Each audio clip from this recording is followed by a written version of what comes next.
DevOps के लिए ज़रूरी है कि आपको क्लाउड प्लेटफ़ॉर्म्स का अंदाज़ा हो और उसके अंदर से एक बहुत ज़्यादा जो यूज़ होता है प्लेटफ़ॉर्म वो एडब्ल्यूएस है। एडब्ल्यूएस के अंदर आप अपना फ्री अकाउंट बना सकते हैं जो कि आपको 750 आवर्स ऑफ कंप्यूटिंग प्रोवाइड करता है। उसके लिए आपने अमेज़न एडब्ल्यूएस की वेबसाइट पर जाना है और वहाँ पे आपने क्रिएट न्यू अकाउंट पे जाना है। जब आप क्रिएट न्यू अकाउंट पे जाएँगे तो आपके पास कुछ इस तरह का इंटरफ़ेस आ जाएगा जिसके अंदर आप अपने ईमेल एड्रेस और जो अकाउंट नेम आप रखना चाहते हैं वो यहाँ दीजिएगा और वेरीफ़ाई ईमेल करेंगे तो आपको ईमेल आ जाएगी। और उन स्टेप्स को पूरा करते हुए आप अपना एडब्ल्यूएस का फ्री टियर एक्टिवेट कर सकते हैं।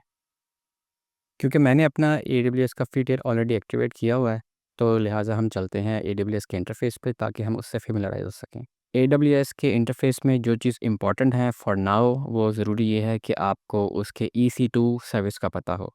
EC2 सर्विस क्यों ज़रूरी है? क्योंकि डेवऑप्स के अंदर जो मेनली ऑपरेटिंग सिस्टम यूज़ होता है वो लिनक्स होता है और EC2 बेसिकली आपको अलाउ करता है कि आप लिनक्स बेस्ड एक मशीन रन कर सकें AWS क्लाउड के ऊपर। लिनक्स यूज़ करने के आपके पास ऑप्शंस यही हैं कि आप या तो AWS पे एक मशीन बना लें या फिर आप इसको लोकली इंस्टॉल करें अगर आप मैक पे हैं या विंडोज़ पे हैं, जो कि थोड़ा-सा लंबा प्रोसेस है। क्योंकि ये एक आसान प्रोसेस है, आप एडब्ल्यूएस के होते हुए आसानी से एक मशीन को रन अप कर सकते हैं और आप अपना फ्री टायर यूज़ कर सकते हैं। तो यहाँ पर अगर आप इन 9 डॉट्स पे क्लिक करें तो आपके पास कुछ इस तरह का इंटरफ़ेस आएगा। इसके अंदर अगर आपके पास यहाँ रिसेंटली यूज़ में EC2 आ रहा है तो वेल एंड गुड, अगर नहीं आ रहा तो आपने कंप्यूट पर जाना है और कंप्यूट पर जाके आपने EC2 पे क्लिक करना है। इससे पहले मैं आपको एडब्ल्यूएस के रीजन्स के बारे में बताना चाहता हूँ। दरअसल AWS डिफरेंट रीजन्स में अवेलेबल है जिनके अंदर United states, Asia, Canada, Europe और साउथ अमेरिका शामिल है और विद इन दोज़ रीजन्स आप देख सकते हैं कि आप नॉर्थ वर्जीनिया, ओहायो और ये डिफरेंट लोकेशंस मौजूद है जो कि आप अपनी एज़ अ रीजन सेलेक्ट कर सकते हैं। हमारे केस में स्टॉकहोम सेलेक्टेड है, सो इट मीन्स कि मेरी जितनी मशीन्स बनेंगी वो जिस डेटा सेंटर में बनेंगी उसका रीजन स्टॉकहोम होगा। रिकमेंडेड यही है कि आप वो रीजन यूज़ करें जो आपसे करीब-तर हो, ताकि आपको अच्छी सर्विसेज़ मिल सकें।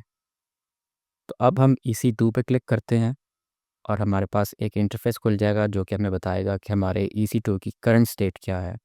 यहाँ आप देख सकते हैं कि हमारे पास इंस्टेंसेस 0 लिखे आ रहे हैं।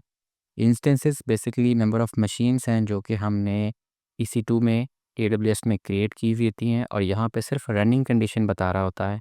फॉर एग्ज़ाम्पल अगर आपने 6 मशीन्स बनाई हैं और उनके अंदर से कोई भी रनिंग नहीं है तो यहाँ पे 0 ही शो करेगा। लेकिन अगर आपके कुछ इंस्टेंसेस रनिंग कंडीशन में होंगे तो वो यहाँ पे आ जाएँगे। सो लेट्स सी कि हमारे पास इस ज़ोन के अंदर मेरे अकाउंट के अंदर कितने इंस्टेंसेस मौजूद हैं। उसमें यहाँ क्लिक करता हूँ और मैं जब यहाँ क्लिक करता हूँ तो आप देख सकते हैं कि कोई भी रनिंग स्टेट में नहीं है और जैसे ही मैं इस फ़िल्टर को रिमूव करूँगा तो आप देख सकते हैं कि मेरे पास 3 मशीन्स मौजूद हैं जिनको डिफरेंट नेम्स मैंने दिए हुए हैं और सबका स्टेट जो है वो स्टॉप्ड है जिसकी वज़ह से वहाँ रनिंग में कुछ भी नहीं आ रहा। तो अगर आपने यहाँ पे एक नया इंस्टेंस क्रिएट करना है जो कि इक्विवेलेंट होगा एक न्यू मशीन के, तो आपने लॉन्च इंस्टेंस पे क्लिक करना है और यहाँ पर आप एक नया इंटरफ़ेस आ जाएगा। यहाँ पे आप अपने इंस्टेंस का नेम देंगे, फॉर एग्ज़ाम्पल माई लिनक्स और नीचे आपने ऑपरेटिंग सिस्टम सेलेक्ट करना है। ऑपरेटिंग सिस्टम सेलेक्ट करने में आपने वही यूज़ करने हैं जो आपके फ्री टियर में अवेलेबल होंगे। फॉर एग्ज़ाम्पल इस वक्त अगर आप देखें तो अमेज़न लिनक्स जो कि एक वर्जन है लिनक्स का अमेज़न ने खुद क्रिएट किया हुआ है, वो हमारे पास अवेलेबल है, जिसको हम सेलेक्ट कर सकते हैं और हमारे पास फ्री टियर अवेलेबल भी लिखा आ रहा है। और यहाँ पे अमेज़न मशीन इमेजेस मौजूद हैं जिनको आप खोल के मज़ीद देख सकते हैं कि कौन से और ऐसे वर्जन्स मौजूद हैं जो कि आप फ्री टियर में सेलेक्ट कर सकते हैं। मैं इसको एज़ इट इज़ छोड़ दूँगा और नेक्स्ट अगर हम जाएँ तो हमारे पास डिस्क्रिप्शन मौजूद है इसकी और हमारे पास यहाँ पे इंस्टेंस टाइप मौजूद है। अगेन इंस्टेंस टाइप में आपने देखना है कि फ्री टियर अवेलेबल के अंदर ही आपने सेलेक्ट करना है, अदरवाइज़ आपको उसकी कॉस्ट पे करनी पड़ेगी। जब तक आपका फ्री ट्रायल मौजूद है, आपके पास 750 आवर्स मौजूद हैं, आप उसको अवेल करें और उसको यूज़ करते हुए फ्री टियर में बना लें जो कि हमारे प्रैक्टिस के लिए मोर देन इनफ होंगे। नेक्स्ट जो हमने देखना है वो देखना है कि की पेयर लॉगिन। ये एक ऐसा पेयर होगा जिसके थ्रू हम एसएसएच में लॉगिन करेंगे। इसको हम फर्दर मज़ीद जब हम एसएसएच करेंगे अपनी मशीन बनाने के बाद तब देखेंगे, लेकिन अभी हम एक न्यू की पेयर क्रिएट करके देखते हैं। यहाँ पे अगर आप ड्रॉप डाउन में देखें तो हमारे पास एक सर्वर AWS ऑलरेडी की आ रही है जो कि मैंने प्रीवियस की क्रिएट की थी।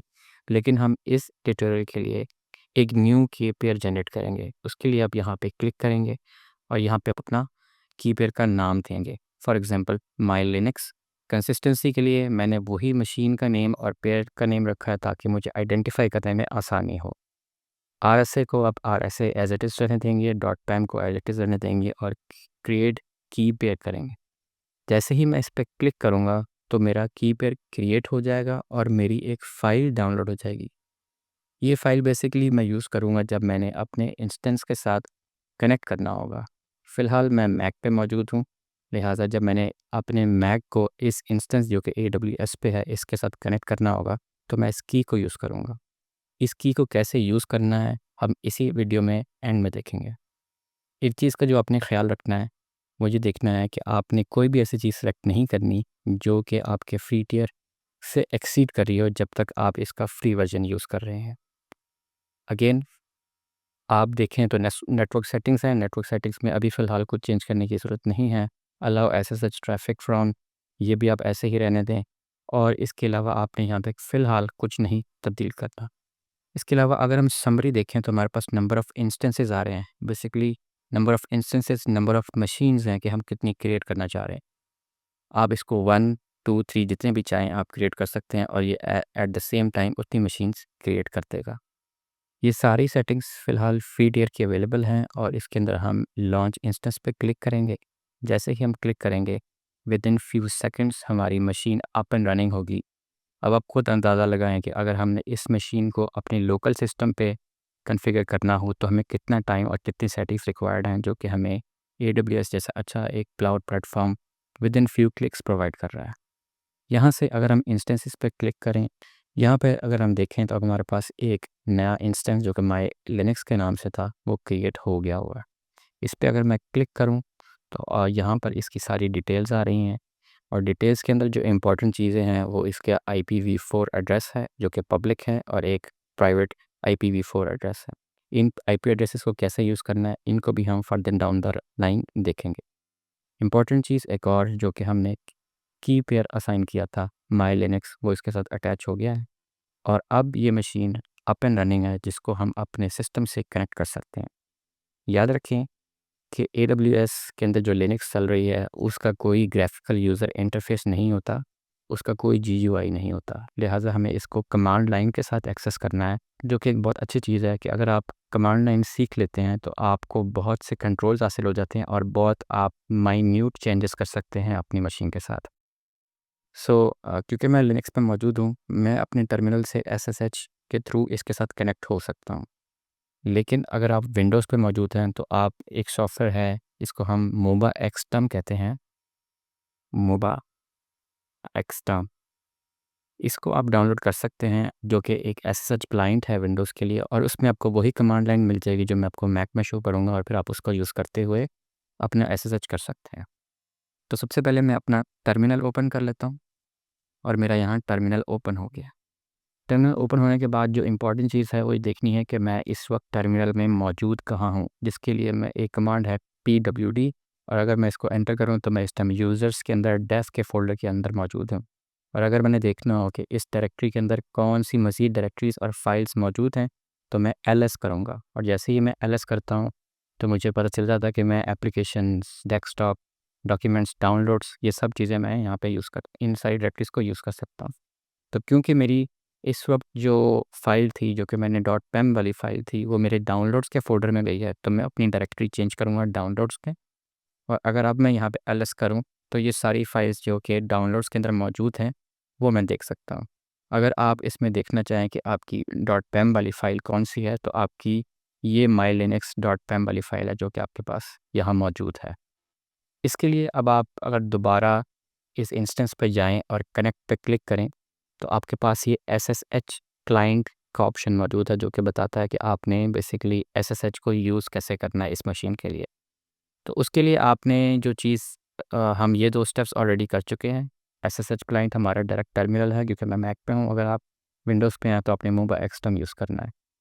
उसके बाद आपने लोकेट करना है कि आपकी प्राइवेट की मौजूद कहाँ है और हमारे केस में ये mylinux.pem है और जो कि डाउनलोड्स के फ़ोल्डर में थी और मैंने वहाँ पे आपको नेविगेट करके दिखा दिया। उसके बाद आपने इस कमांड को यूज़ करते हुए इसकी परमिशंस को अब मॉडिफ़ाई करना है। ये एक स्ट्रिक्ट परमिशंस हैं और क्योंकि अगर हम अभी देखें तो इसकी परमिशन 644 होंगी, जो कि अमेज़न अलाउड नहीं करता कि आप इतनी लूज़ परमिशंस के ऊपर अपनी प्राइवेट की फ़ाइल रखें। तो वो रिस्ट्रिक्ट करता है कि हम अपनी फ़ाइल की परमिशंस को चेंज करें। उसके लिए आपने एज़ इट इज़ यहाँ से कॉपी करना है और यहाँ पे आके आपने पेस्ट करके एंटर करना है, तो आपकी परमिशंस चेंज हो जाएंगी। परमिशंस चेंज हो गई हैं, आपको इस तरह पता चलेगा कि कोई भी एरर नहीं आया। जब कोई एरर नहीं आया, इट मीन्स कि आपकी परमिशंस चेंज हो गए हैं।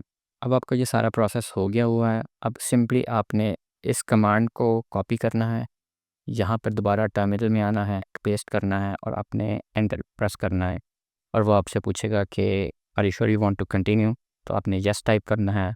और जैसे ही आप यस टाइप करेंगे तो आप देख सकते हैं कि आप अमेज़न के उस इंस्टेंस से जो कि हमने क्रिएट किया था उससे कनेक्ट हो गए हैं। इसको वेरीफाई करने के लिए कि हमारा कनेक्शन बिल्कुल ठीक हुआ है कि नहीं, आप यहाँ पे देख सकते हैं कि एक आईपी एड्रेस आ रहा है 172.31.26.194। और अगर आप यहाँ इंस्टेंस में वापस जाएं तो आप ये देख सकते हैं कि प्राइवेट की 172.31.26.194 है। सो इट मीन्स कि हमने अपना कनेक्शन सक्सेसफुल कर लिया है। इस कनेक्शन को अगर आपने क्लोज़ करना हो तो आपने एग्जिट लिख के एंटर करना है और आपका टर्मिनल वापस आपके सिस्टम पर रिटर्न हो जाएगा। अपने इस सारे प्रोसेस को हम नेक्स्ट वीडियो में कंटिन्यू करेंगे।